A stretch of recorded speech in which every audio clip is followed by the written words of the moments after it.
Hi, I'm Nick Thomas at the Academy of Historical Fencing, and I'm here to start a few lessons on the Roworth manual teaching military sabre. We're going to start off with a 6-cut cutting drill, which is one of the most basic of drills and something you can do solo, so it's really good to train at home. You should be doing it an awful lot. If we go into our standard guard stance, of lead foot forwards, shoulder width apart, okay, puts the sword into outside guard so that your true edge faces off to your right side, okay? From this position, okay, we're going to start cut 1.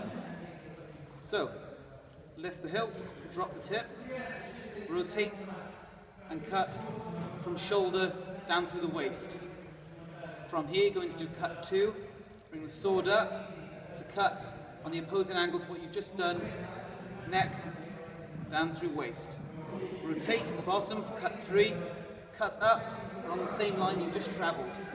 Rotate the blade back so it comes fully around with a full rotation, cut, again, waist up to neck. From this position, you're going to rotate as if you were doing cut 1, but instead, you're going to do a flat cut, which is cut 5. And from here, rotate the blade around and cut across into cut 6. So you end in your outside guard position that you started in. 6-cut cutting drill.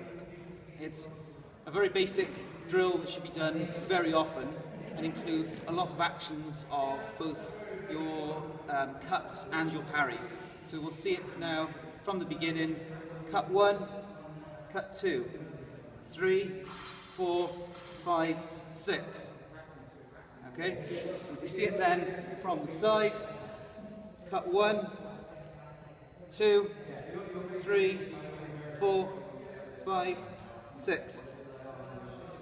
Okay? And then you can start to speed it up, okay? Try and get a bit faster with it.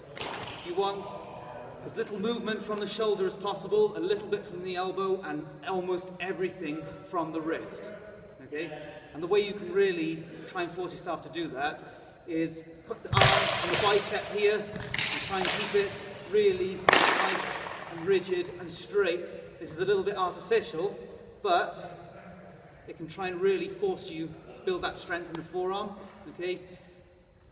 When you start out, you can use excessive moves and actually throw the blade around like this just to get the angles whilst you're getting started. But you really want to refine it down so that the hilt stays in front as much as it possibly can. Okay? That's the 6-cut cutting drill, the basic version. You can then introduce more hanging guards if you like, to make it a little bit more complicated. You already start with one, so when you start cut 1, outside hanging guard, okay, do your cut, and rather than just lift the blade and cut, we can come back into inside hanging guard and cut from here. And then from cut 3, rather than just turning, we can bring the back edge back and rotate for a bit more power.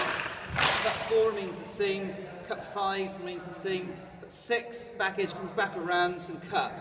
So that's a way of introducing more power into a few of the cuts, if you want to. Okay? That's all for now. That is your 6-cut cutting drill. You should be doing it at home an awful lot. Thanks for watching.